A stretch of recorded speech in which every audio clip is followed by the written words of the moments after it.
Welcome to nature care. আমি মিথিলা। চলুন দেখে নেই চিকুনগুনিয়া রোগের প্রধান লক্ষণ ও করণীয়। মশাবাহিত জ্বর ডেঙ্গু আতঙ্ক কাটতে না কাটতে আবার শুরু হয়েছে নতুন উপদ্রব।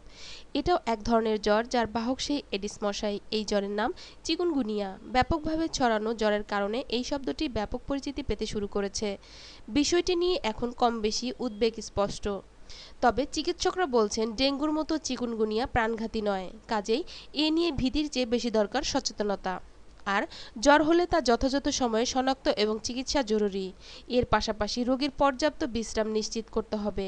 এর পাশাপাশি এই রোগ হলে যেন রোগীকে কোনোভাবে অ্যান্টিবায়োটিক না দেওয়া হয় তার উপর জোর দিয়েছেন একজন প্রখ্যাত চিকিৎসক। ১৯৫৩ সালে তানজানিয়া চিকুনগুনিয়া জ্বরের ভাইরাস প্রথম ধরা পড়ে। চিকুনগুনিয়া জ্বরের ভাইরাস একটি আলফা ভাইরাস, গোত্র গোটা ভাইরাস।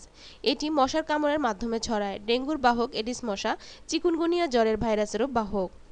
অন্যান্য মশার কামড়েও এ রোগের বিস্তার হতে পারে, তবে তা সীমিত আকারে।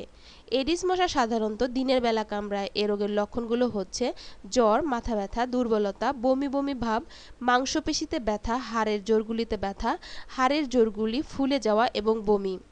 হাড়ের জোড়গুলি ফুলে যাওয়া এই লক্ষণ চিকুনগুনিয়া ও ডেঙ্গুর মধ্যে প্রধান পার্থক্য।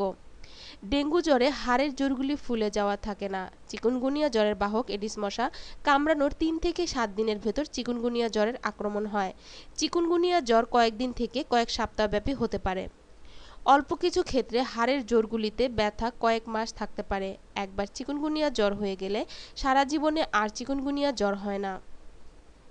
চিকুনগুনিয়া জ্বরের চিকিৎসায় কোনো অ্যান্টিবায়োটিক প্রয়োজন হয় না। চিকুনগুনিয়া জ্বরের কোনো টিকা নেই। জ্বরের চিকিৎসায় প্যারাসিটামল জাতীয় ওষুধ এবং প্রচুর তরল খাবার খেতে হবে। অ্যাসপিরিন জাতীয় ওষুধ থেকে বিরত থাকতে হবে। রক্ত পরীক্ষার মাধ্যমে চিকুনগুনিয়া জ্বর নিশ্চিতভাবে শনাক্ত করা যায়, তবে সাধারণত রক্ত পরীক্ষা ছাড়া রোগের লক্ষণ দেখেই চিকুনগুনিয়া শনাক্ত করা হয়। চিকুনগুনিয়া জ্বরের কারণে মৃত্যুর সম্ভাবনা খুবই কম বা অতি বিরল।